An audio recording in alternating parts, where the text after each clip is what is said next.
right, we're getting in some breaking news right now. We're learning that the Kremlin has welcomed attempts to bring forward the end to Ukraine conflict. This, remember, a day after Chinese President Xi Jinping had a phone call, much awaited phone call with the Ukrainian President Zelensky. And remember, this was a much awaited long phone call, something that was expected to happen in the month of March when President Xi and, of course, President Putin met in the month of March. And now we are learning that the Kremlin has welcomed these attempts. For more details, I'm joined in by our international correspondent Abhishek Jha on the phone line.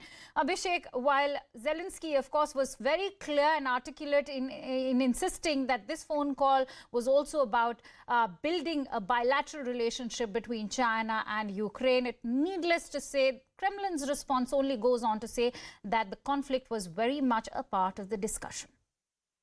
Of course, I mean, this is a phone call that the world was awaiting because China was the only major power which has not engaged with Ukraine in the last 1 year or so. In fact, it's been over 420 days since the war in Ukraine had started, and since then there has been multiple attempts to negotiate a peace deal between the two sides, but nothing has fructified in a way. But recently, we have seen, interestingly, China has been increasing its influence in the global arena and the strategic affairs.